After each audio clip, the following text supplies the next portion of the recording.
Well, good day, everybody. It's Dr. A back in the garden, and I can hardly wait to share some stories from the garden. Because, a garden is not just a bunch of plants. A garden is history, it's what you're doing today, it's beauty. But I tell you what, there are so many cool stories from the garden. It's really fun to share a successful plant for most people, a plant that's beautiful, and add into it a plant that attracts pollinators and is native. And the plant I'm referring to this morning, my favorite plant for today, is yellow or golden coneflower, otherwise known as Rudbeckia, Rudbeckia.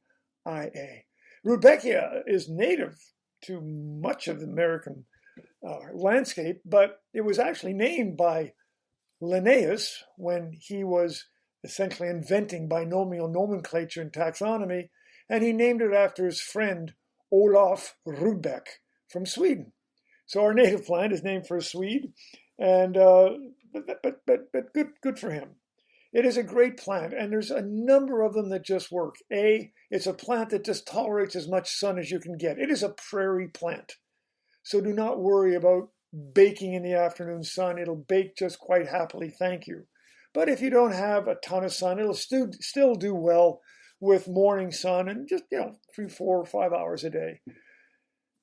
There is so much breeding going on in Rudbeckia.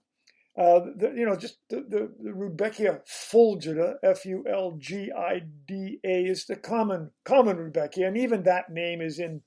Who knows if it's correct or not anymore with the changes in taxonomy. That doesn't matter. Yellow coneflower is just fabulous. Having said that, look for some of the newer ones.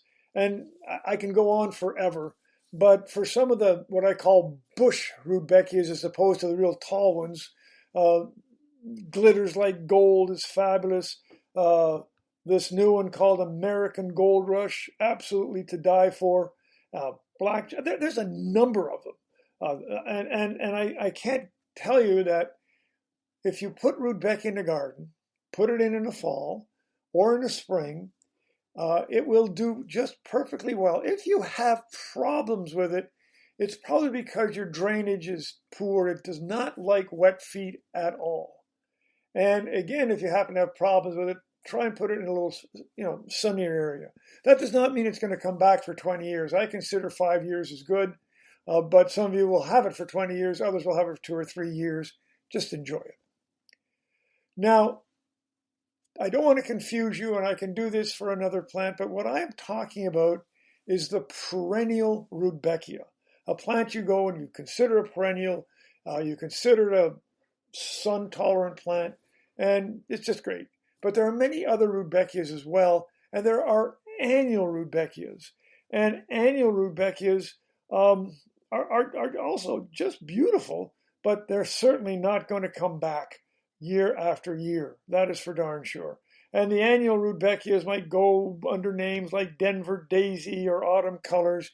Their botanical name is Rudbeckia hirta, Hirta.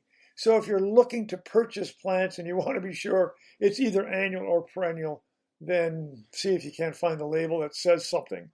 Not that they all do. But Rudbeckias, again, can be, as I say, 2, 3 feet tall. They can be very large. There are some Rudbeckias, like Rudbeckia maxima, which is 7 feet tall. So there's a ton of them. Just have fun. Look a few of them up. They're available in any garden center, any box store, and certainly online. Rudbeckia, the yellow coneflower, one of my favorites, and it's really hard to mess this up. Enjoy yourself.